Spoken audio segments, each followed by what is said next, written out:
Hello दोस्तों, आप सभी का स्वागत है हमारे चैनल शाश्वत सीजीपीएससी सीजीव्यापा में। देखिए, आज हम लोग करने वाले हैं आपके क्षेत्रफल। ठीक है, जो आपके मैथ्स के क्षेत्रफल के इंपॉर्टेंट कॉन्सेप्ट और फार्मूलाज को आज हम लोग देखेंगे। चलिए, अब सबसे पहले हम लोग त्रिभुज के बारे में बात करते हैं। ठीक है, सबसे पहले हम लोग किसके बारे में बात करेंगे? त्रिभुज के। मान लीजिए, ठीक है, ए बी सी, ये क्या है? त्रिभुज है। ठीक है, और ये इसकी भुजा है ए बी, इसको इसकी लंबाई ए मान लीजिए। बी सी भुजा है, इसकी लंबाई को आप स्मॉल बी मान लीजिए, और ए सी भुजा है, इसकी लंबाई को आप सी मान लीजिए। ठीक है, तो जब भी इस तरीके की आपको क्या मिले? त्रिभुज मिले जिसकी सभी भुजाएं अलग अलग हों, है ना, या ऐसा कहें सभी भुजाओं की लंबाई अलग अलग हो, तो यहाँ पर अगर आपसे अर्ध परिमाप पूछा जाए, अगर यहाँ पे अर्ध परिमाप पूछा जाए, तो आप क्या करेंगे? इसकी भुजाओं की जो लंबाई है, तीनों को जोड़कर 2 से भाग कर देंगे। तो यहाँ पर जो इसका आंसर आएगा वही आपका क्या होगा? तो अर्ध परिमाप होगा। ठीक है, अगर ऐसा त्रिभुज आपको दिखे जिसकी तीनों भुजाओं की लंबाई अलग अलग है, तो यहाँ पे अर्ध परिमाप आपका क्या आ जाएगा? ठीक है, अर्ध परिमाप को इस तरीके से निकालेंगे, और इसका अगर क्षेत्रफल पूछे, ठीक है, अगर इसका क्षेत्रफल पूछे तो आप रूट लेंगे। रूट में एस, एस मतलब अर्ध परिमाप, S minus A, S minus B, S minus C. ठीक है, इस फार्मूले का आप इस्तेमाल करेंगे, ये आपका यहाँ अर्ध परिमाप रखेंगे और सभी भुजाओं की लंबाई लगते जाएंगे। इसको सॉल्व करेंगे तो आपको त्रिभुज का क्षेत्रफल मिल जाएगा। ठीक है, या त्रिभुज में कहीं पर इसकी हाइट दी गई हो, ठीक है, याद रखिएगा ये अलग है ना, ये पहले से बिल्कुल अलग है, समझिएगा।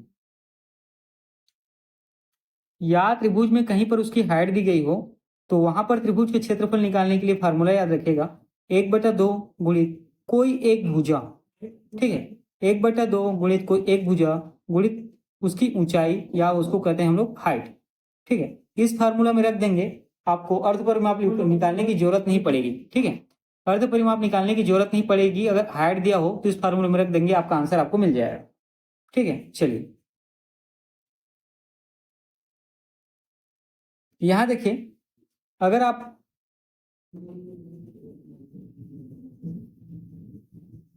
ठीक है, मान लीजिए ये क्या है? समबाहु त्रिभुज है आपका ए बी सी। ठीक, समबाहु त्रिभुज जिसकी सभी भुजाएं क्या है? बराबर होती है। मतलब समबाहु त्रिभुज की जो तीनों भुजाएं वो क्या होती है? बराबर होती है। मान लीजिए ए और बी भुजा क्या है? ए है, इसका मतलब क्या है कि ये सारी भुजाएं क्या हो जाएंगी? ए हो जाएंगी। ठीक है, अगर इसका आपको क्षेत्रफल पूछे, इसका अगर आपको क्षेत्रफल पूछे तो आप क्या निकालेंगे? इसका क्षेत्रफल √3/4 a²। ठीक है, √3/4 a²। यहां से आप इसका क्या निकाल सकते हैं? क्षेत्रफल निकाल सकते हैं। ठीक है, चलिए ऐसे ही मैं एक स्ट्रक्चर आपको बताता हूं। ये है इस तरीके का त्रिभुज का, यहाँ पे 90 डिग्री कोण बन रहा है, इसका मतलब आप क्या समझेंगे? कौन सा? समकोण त्रिभुज। ठीक है, ये क्या है? तो याद रखिएगा समकोण त्रिभुज है। ठीक है, समकोण त्रिभुज। ठीक, ये इसका क्या कहलाता है? कर्ण या विकर्ण? ये इसका कहलाता है कर्ण, ये इसका कहलाता है कर्ण, ये इसका कहलाता है क्या? तो आधार। ठीक है, और ये इसका कहलाता है तो लंब, ये इसका क्या कहलाता है? लंब। अगर आपको कर्ण का वैल्यू निकालना है, तो कर्ण स्क्वायर बराबर होता है आपका लंब स्क्वायर धन आधार स्क्वायर। यहां से आप किसका क्या निकाल सकते हैं? कर्ण की वैल्यू निकाल सकते हैं, लंब का वैल्यू निकाल सकते हैं, आधार का वैल्यू। ठीक है, अगर लंब और आधार का वैल्यू दिया है तो कर्ण का निकाल सकते हैं, आधार का दिया है तो आधार और कर्ण का दिया है तो लंब का निकाल सकते हैं। ठीक है, अगर एक दो वैल्यू दिया है तो किसी एक का आप निकाल सकते हैं। ठीक, चलिए आगे बढ़ते हैं। वो आ रहा है, वो आ रहा है।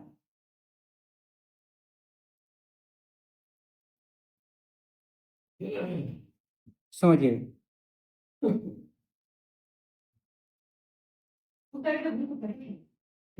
ये देखिए ए बी सी, इसकी दो भुजाएं बराबर हैं, ये वाली और ये वाली। इसका मतलब ये कौन सा त्रिभुज होगा? इसका मतलब ये होगा समद्विबाहु। ठीक है, इसका मतलब देखिए समद्विबाहु त्रिभुज। ठीक है, ये क्या होगा? अच्छा, समद्विबाहु बारे में मैंने आपको बताया ना। ठीक है, चलो वो पहले मैं आपको बता दिया हूँ। ठीक है, तो इसको हम लोग हटाते हैं, ये रिपीट हो जाएगा। देखिएगा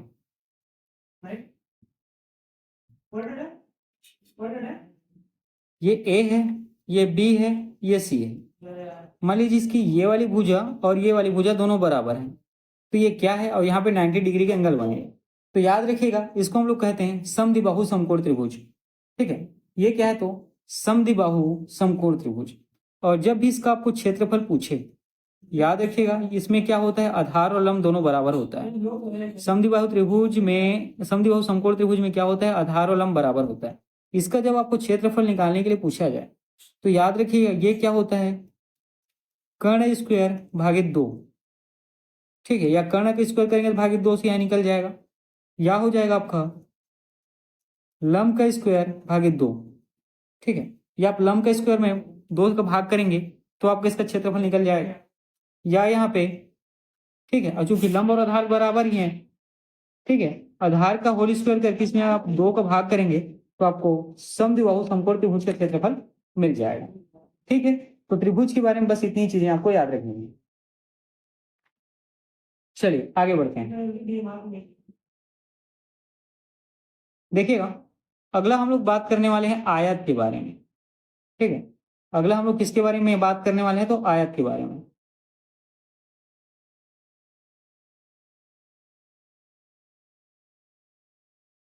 देखिए पहचानिएगा, देखिए ये जो स्ट्रक्चर है जिसकी क्या होती है, लंबाई और चौड़ाई। ठीक है, और आमने सामने की भुजा की लंबाई क्या होती है, बराबर होती है। इसकी लंबाई जितनी होगी उसकी लंबाई। ठीक है, मतलब देखिए ये ए है, ये बी है, ये सी है और डी। ए डी की जितनी लंबाई होगी उतनी बी सी की होगी, और ए बी की जितनी चौड़ाई होगी उतनी सी डी की होगी। सिंपल से इतना समझ में। अगर आयत का क्षेत्रफल आपसे पूछा जाए कि इसका क्षेत्रफल क्या होता है, तो याद रखिएगा ये एल है लंबाई, चौड़ाई होती है इसकी बेट, है ना, डी। तो इसकी, या ऐसा कहूं मैं, ये क्या है, इसकी लंबाई है, ये भी इसकी लंबाई है, ये इसकी क्या होती है, चौड़ाई होती है, और ये भी इसकी चौड़ाई होती है। अगर आयत का क्षेत्रफल आपसे पूछा जाए तो ये क्या होता है, लंबाई गुणित चौड़ाई। ठीक है, आयत का क्षेत्रफल क्या होता है, तो याद रखना है लंबाई गुणित चौड़ाई। उसी प्रकार आयत का परिमाप, ठीक, आयत का परिमाप क्या होता है, तो 2 और ब्रैकेट में लंबाई धन चौड़ाई। ठीक है, 2 और ब्रैकेट में लंबाई धन चौड़ाई। ठीक है, उसी प्रकार कभी आपसे विकर्ण निकालने के लिए पूछा जाए ये। ठीक है, जैसे ही आप क्या करेंगे, इस लाइन को इस तरीके से खींचेंगे या इस लाइन को इस तरीके से खींचेंगे, ये दोनों क्या होता है, विकर्ण होता है। ध्यान से समझिएगा। मान लीजिए इस तरीके का स्ट्रक्चर आपको दिया हुआ है और मैं इस लाइन को खींच देता हूं। ठीक है,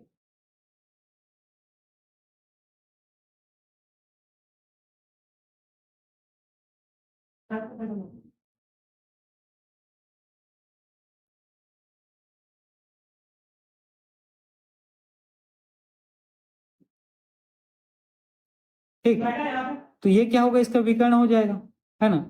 एक विकर्ण ये है, ठीक है, एक विकर्ण ये है, और याद रखिएगा दूसरा विकर्ण ये हो जाएगा, है ना। दूसरा विकर्ण जो है ये वाला हो जाएगा।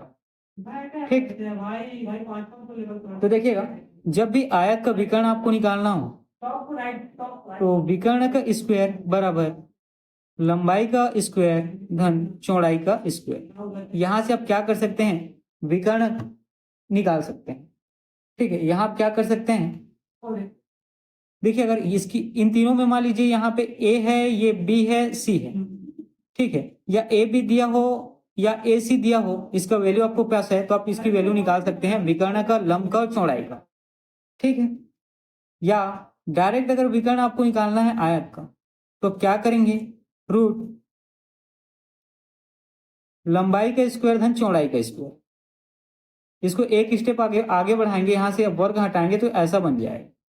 ठीक है, आप दोनों तरीके से इसको बना सकते हैं। ठीक है, चलिए आगे बढ़ते हैं।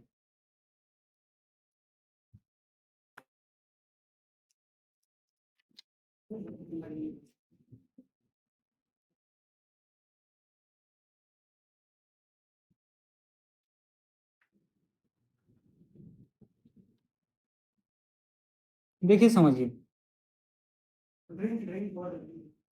ये क्या है, वर्ग है। ठीक है, ये क्या है, याद रखिएगा वर्ग है। वर्ग की चारों भुजाएं क्या होती हैं, बराबर होती हैं। ठीक, वर्ग की चारों भुजाएं क्या होती हैं, बराबर होती हैं। जब भी इसका परिमाप आपसे पूछे, वर्ग का परिमाप क्या होता है, ठीक है, जब भी इसका परिमाप आपसे पूछे, ये क्या होता है, 4 गुणित भुजा। ठीक है, इसकी सभी भुजाओं को क्या करेंगे, 4 से गुणा कर देंगे। ठीक है, तो क्या होता है, इसका परिमाप निकल जाता है। उसी प्रकार वर्ग का क्षेत्रफल आपसे पूछा जाएगा, तो ये क्या होता है, भुजा गुणित भुजा। ठीक है, इसके भुजा गुणित भुजा, या ऐसा कहें भुजा स्क्वायर। ठीक है, अगर इसका विकर्ण निकालने को आपको पूछा जाए, ठीक, वर्ग का विकर्ण आपसे पूछा जाए, तो ये क्या होता है, भुजा गुणित √2। ठीक है, वर्ग का विकर्ण आपसे पूछा जाए तो क्या होता है, भुजा गुणित √2।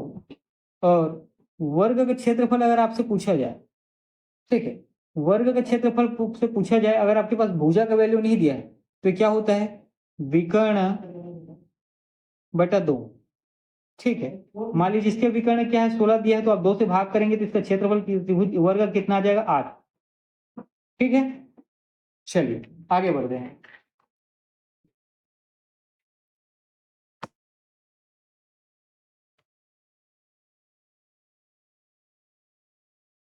देखिएगा,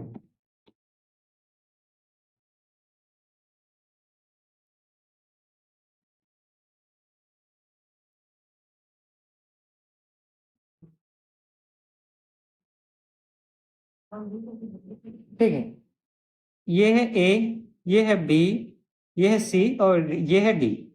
ठीक है, ये कौन सा चतुर्भुज है, तो याद रखिएगा समचतुर्भुज है। ये कौन सा चतुर्भुज है, तो याद रखिएगा ये है आपका समचतुर्भुज। ठीक है, अब चलिए इसमें हम लोग विकर्ण खींचते हैं, ध्यान दीजिएगा।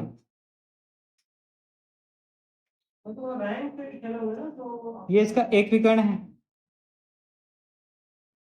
ये इसका हो गया दूसरा विकर्ण।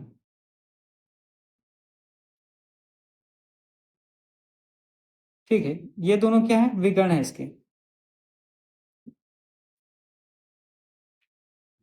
ठीक है, देखिए, और दोनों विकर्ण जहां एक दूसरे को काटते हैं, यहाँ 90 डिग्री का एंगल बनता है। याद रखिए, ये कितना बनता है, 90 डिग्री का एंगल बनता है। 90 डिग्री एंगल बनता है, इसका मतलब क्या होगा, ये समकोण बन जाएगा, और इसके ठीक सामने वाली क्या हो जाएगी, ये विकर्ण हो जाएगा। ठीक है, एक विकर्ण होगा तो ये इसका क्या हो जाएगा, आधार हो जाएगा, ये इसका क्या हो जाएगा, लंब हो जाएगा। ठीक है, चलिए अब मुद्दे पे आते हैं। समचतुर्भुज का अगर आपको क्षेत्रफल पूछा जाए, ठीक है, समचतुर्भुज के क्षेत्रफल पूछा तो याद रखिएगा, ये वाला विकर्ण और ये वाला विकर्ण, दोनों विकर्णों का गुणनफल। ठीक, दोनों विकर्णों का गुणनफल बटा 2। दोनों विकर्णों को गुणा करके आप 2 से भाग कर देंगे, समचतुर्भुज का क्षेत्रफल आपको मिल जाएगा। अगर समचतुर्भुज का परिमाप आपसे पूछा जाए, तो ये क्या हो जाएगा, याद रखिएगा, भुजा गुणित या 4 गुणित भुजा। ठीक है, और विकर्णों पर बने वर्गों का योग। कभी भी आपसे पूछा जाए समचतुर्भुज में विकर्णों पर बने वर्गों का योग, ठीक है, समचतुर्भुज में आपसे पूछा जाए विकर्णों पर बने वर्गों का योग, तो याद रखिएगा ये आपका होता है भुजा स्क्वायर गुणित 4। ठीक है, भुजा स्क्वायर गुणित 4। ठीक है, तो विकर्णों पर बने योग अगर दिया, भुजा आपके पास है, भुजा का आप क्या करेंगे, स्क्वायर कर देंगे, 4 से गुणा कर देंगे, आपको समचतुर्भुज मिल जाएगा।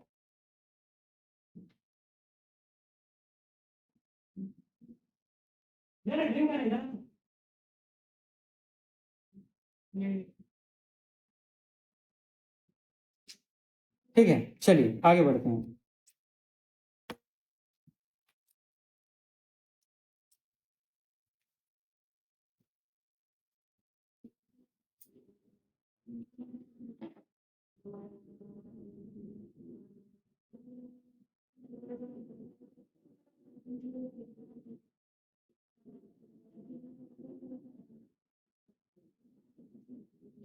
देखिए, इसको हम लोग कहते हैं सम इसको हम लोग कहते हैं समलंब चतुर्भुज। ठीक है, देखिए, ये जो है आपका क्या होता है, तो समलंब चतुर्भुज। ठीक है, इसकी आमने सामने की भुजाएं क्या होती है, समानांतर होती है। ठीक है, इसके आमने सामने की केवल दो भुजाएं समानांतर होती है ना, मतलब ये वाला और आपका ये वाला। ठीक है, समझिएगा।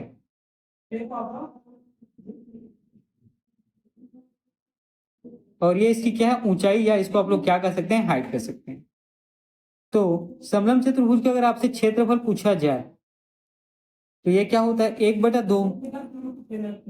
ठीक है, उसके आमने सामने की भुजाओं का योग, या ऐसा कहें समांतर भुजाओं का योग,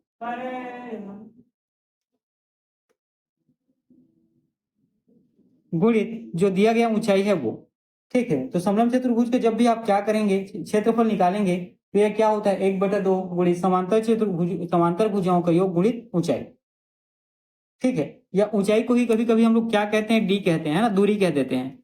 ऊंचाई को हम लोग कभी कभी क्या कहते हैं, डी से भी रिप्रेजेंट करते हैं, दूरी से। ठीक है, चलिए आगे बढ़ते हैं।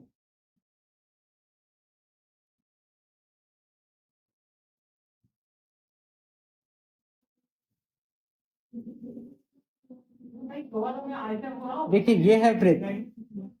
ठीक है, देखिएगा, ये है आपका वृत्त। ठीक, और ये इसका क्या होता है, केंद्र होता है। ये इसकी क्या है, त्रिज्या है। ठीक है, और इस त्रिज्या को 2 गुना कर देंगे तो आपको क्या मिलेगा, इसका व्यास मिल जाएगा। ठीक है, तो वृत्त का व्यास क्या होता है, वृत्त का व्यास होता है या तो डी होगा, या क्या होता है 2r। ठीक है, दोनों एक ही है। ठीक है, वृत्त का व्यास क्या होता है, 2r होता है। ठीक, और वृत्त की आपसे परिधि पूछा जाए तो वृत्त की परिधि होता है 2πr। ठीक है, वृत्त की परिधि क्या होता है, 2πr, याद रखिए। वृत्त का आपसे क्षेत्रफल पूछा जाए तो ये होता है πr²। ठीक, वृत्त का क्षेत्रफल क्या होता है, πr²। ठीक, ये तो पूरा वृत्त है, मान लीजिए ये क्या है, आधा वृत्त है। ठीक है, ये क्या है, आधा वृत्त है। ठीक, तो अर्धवृत्त का मैं आपसे क्षेत्रफल पूछूं तो ये भी क्या हो जाएगा, यहाँ पे πr² है, इसका आप आधा कर देंगे।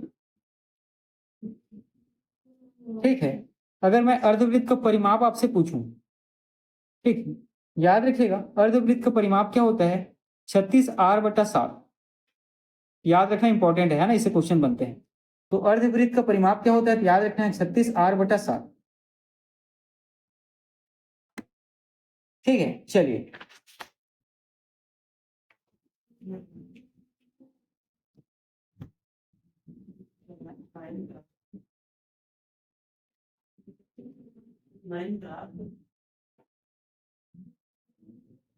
ठीक है, मान लीजिए ये क्या आपके सामने वृत्त है।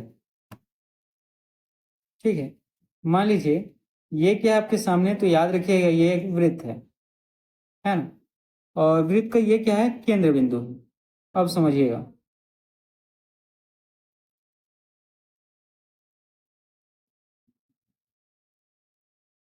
ये कोई चाप काटा हुआ है ना, आपके वृत्त में इस तरीके के हिस्सा को क्या किया गया है, काटा गया है। ठीक, तो ये क्या कहलाता है, तो याद रखिएगा यहां से लेके यहां का जो हिस्सा है इसको हम लोग कहते हैं त्रिज्यखंड। ठीक है, यहां से यहां तक का हिस्सा जो है ये क्या कहलाता है, तो याद रखिएगा ये त्रिज्यखंड कहलाता है ना। यहां से लेके यहां तक का हिस्सा क्या कहलाएगा, तो याद रखिएगा त्रिज्यखंड।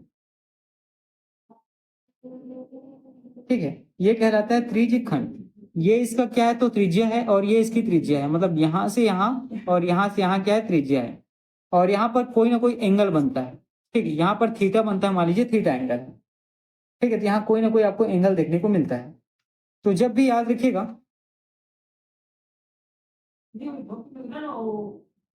जब भी आपको मान लीजिए ओ है, ये ए है और ये बी है, समझिए। आपसे अगर पूछे, और ये, चलिए मैं इसको इस तरीके से कर देता हूँ। देखिए, एक हिस्सा मान लीजिए क्या है, छायांकित है, ये ऐसा कहें कलरफुल है, और ये जो हिस्सा क्या है, बिना कलरफुल है, कहने का मतलब सादा है ना। ये क्या है, कलरफुल है, इतना वाला हिस्सा, और ये हिस्सा जो है क्या है, तो खाली है। ठीक है, बिना कलरफुल है। तो मैं आपसे कहूं ए ओ बी, इस कलरफुल वाले हिस्से का,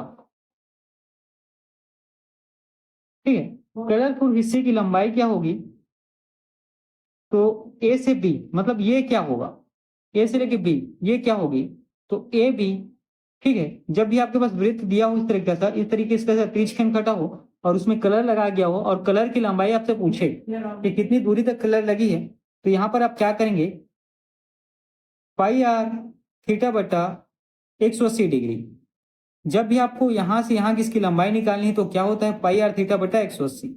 लेकिन जब आपको इस कलरफुल एरिया का लेकिन जब आपको इस कलरफुल एरिया का क्षेत्रफल पूछा जाए तो आपको ए ओ बी ये पूरा हिस्सा बताना होगा। तो ये क्या होगा, ए ओ बी, ठीक है। तो ये क्या होगा, तो याद रखिएगा क्षेत्रफल में क्या होता है, पाई आर स्क्वायर होता है, और यहाँ पे आप थीटा लेंगे और 180 क्या है, 360। अब दोनों में अंतर समझिए आप, ठीक है। यहाँ पे लंबाई में क्या था, क्षेत्रफल नहीं था तो पाई आर थीटा बाई 180। यहाँ पे क्षेत्रफल है तो पाई आर स्क्वायर, ठीक है। ये क्षेत्रफल का क्या फॉर्मूला होता है, थीटा बटा 180, ठीक है। क्योंकि यहाँ पे कोई ना कोई क्या है, एंगल बनेगा, ठीक है।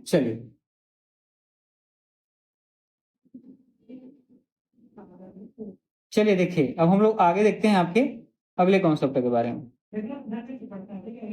देखिएगा, अरे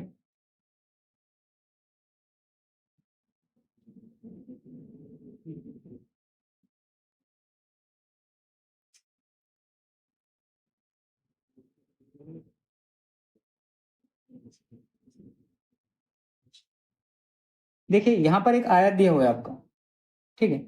यहाँ पर क्या दिया हुआ है, तो याद रखिए आयत दिया हुआ है।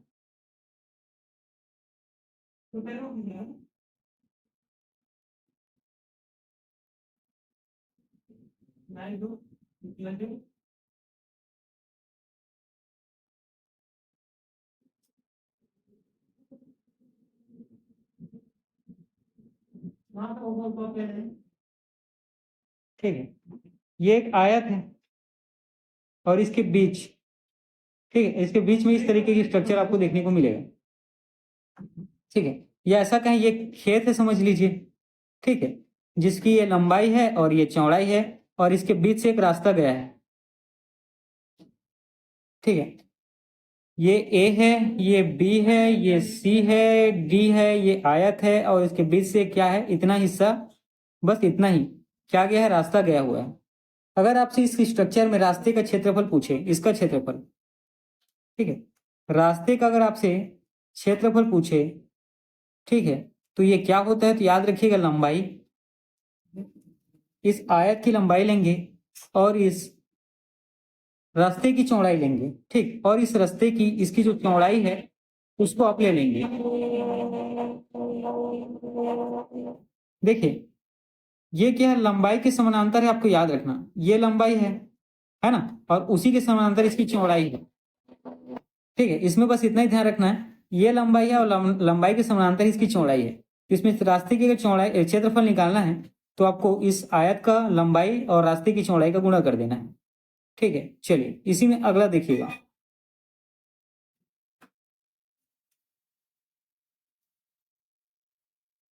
ये देखिए दूसरा आयत है, ये क्या है, दूसरा आयत है, ठीक है। और इसमें समझिएगा वहां तो लंबाई के समानांतर क्या दिया हुआ था, रास्ता दिया हुआ था। यहाँ पे ये क्या है, समझिए,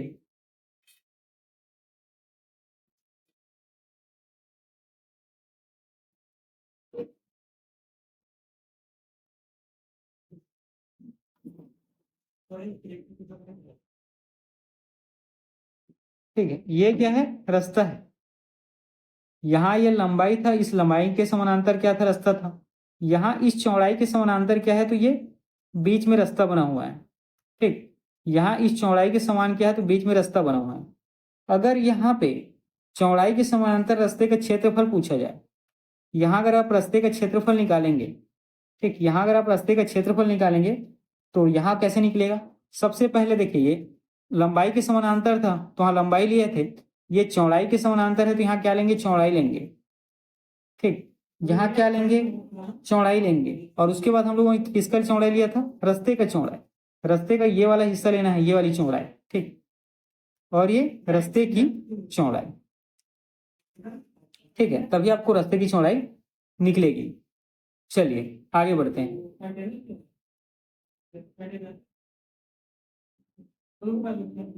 अब देखिए, ये है आयत, ठीक है। ये क्या है, तो ये है आपका आयत, ठीक है, समझिएगा।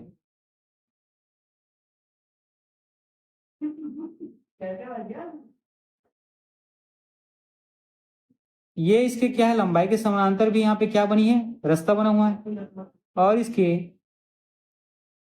चौड़ाई के समानांतर भी क्या, तो रास्ता बना हुआ है, ठीक है, ध्यान दीजिएगा।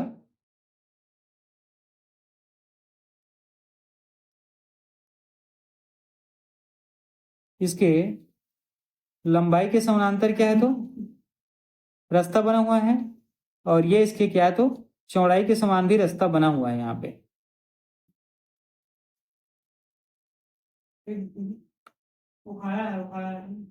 ठीक है। अब अगर आपको रास्ते का क्षेत्रफल पूछा जाए, मतलब ये वाला पूरा हिस्सा पूछा जाए और साथ ही ये वाला पूरा हिस्सा पूछा जाए, ठीक है, तो रास्ते का अगर क्षेत्रफल अगर आपसे पूछा जाए तो ये कैसे निकलेगा। तो रास्ते का क्षेत्रफल निकालने के लिए क्या करेंगे, देखिए ये रास्ते की चौड़ाई है ना, ये वाला है और इसका ये वाला। सबसे पहले क्या करेंगे, आप रास्ते की चौड़ाई लेंगे, ठीक, रास्ते की चौड़ाई ले लेंगे, और रास्ते की चौड़ाई के बाद आप क्या करेंगे, यहाँ पे देखिए आयत की लंबाई, ये जो पूरा आयत है, ठीक है, इसकी लंबाई, और उसके बाद इस पूरे आयत की चौड़ाई ये वाली, ठीक है, पूरे आयत की चौड़ाई दोनों को आप जोड़कर, ठीक है, दोनों को आप जोड़कर क्या करेंगे, रास्ते की लंबाई मतलब ये वाला हिस्सा रास्ते की लंबाई से क्या कर देंगे, घटा देंगे, तो आपको रास्ते का क्षेत्रफल मिल जाएगा। देखिए अगर इस तरीके का आपका रास्ता बीच में बना हो आयत के बीच में, अगर आपको रास्ते का क्षेत्रफल अगर पूछा जाए, ठीक, रास्ते का क्षेत्रफल अगर आपसे पूछा जाए तो सबसे पहले क्या लेंगे, रास्ते की चौड़ाई ले लेंगे, ठीक है, ये रास्ता है ना, तो ये रास्ते का ये वाला जो है चौड़ाई ये आप ले लेंगे, ठीक, उसके बाद पूरे आयत का लंबाई और चौड़ाई दोनों को जोड़ेंगे, और रास्ते का जो लंबाई है इसको आप क्या कर देंगे, घटा देंगे, ठीक, यहाँ चौड़ाई है तो उसकी लंबाई को क्या कर देंगे, यहाँ पे घटा देंगे,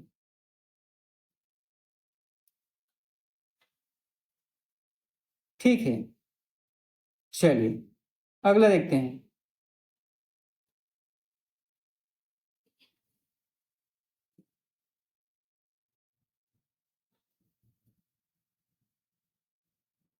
देखिए ये आयत है,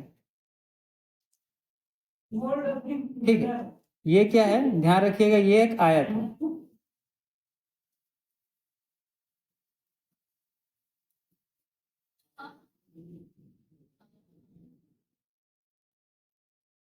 ये क्या है, आयत है, ठीक, ये क्या है, ये आपका मेन आयत है ना, ये आपकी मेन आयत है, और इस आयत के बाहर ये चारों ओर क्या बना हुआ है, रास्ता बना हुआ है, इस आयत के बाहर चारों ओर क्या बना हुआ है, तो रास्ता बना हुआ है, ठीक, ये आयत है और इसके बाहर चारों ओर क्या बना हुआ है, तो रास्ता बना हुआ है,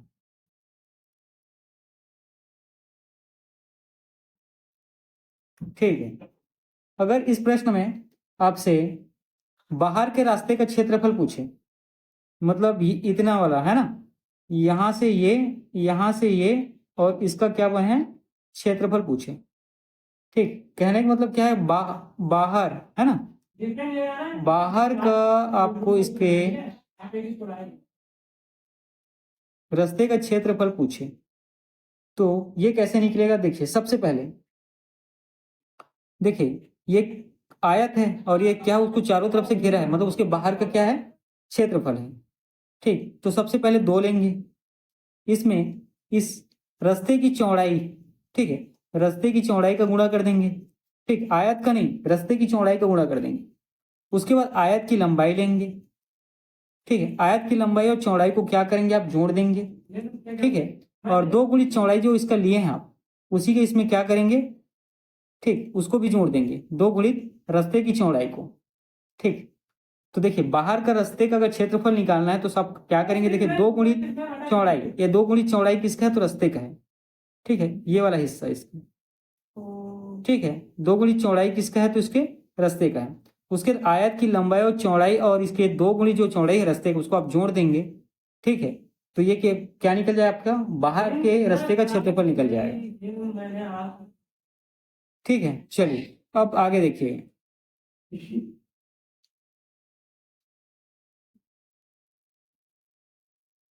देखिए ये क्या है, आयत है, ठीक है, ये क्या है, तो आयत है, समझिएगा, ध्यान रखिएगा।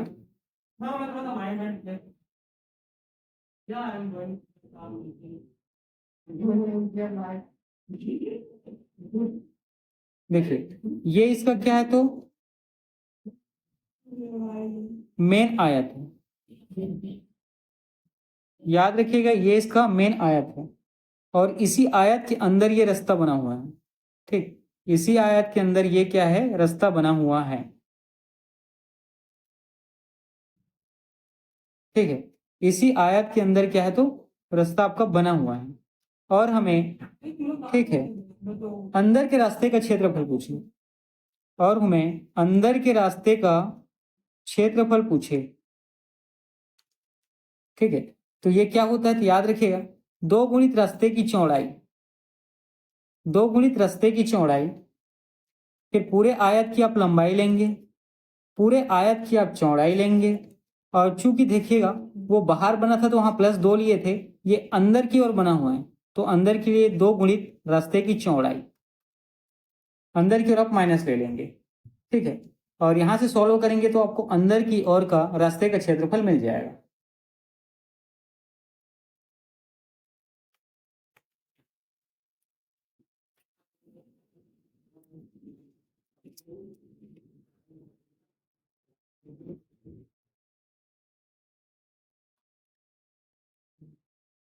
ठीक है, तो देखिए आज हम लोगों ने चतुर्भुज, है ना, आपके त्रिभुज चतुर्भुज के जितने भी महत्वपूर्ण कॉन्सेप्ट थे सभी को हम लोगों ने सीखा है। कल के वीडियो में हम लोग वृत्त के महत्वपूर्ण कॉन्सेप्ट के बारे में सीखेंगे। ठीक है, चलिए आज का क्लास इतना ही रखता हूँ।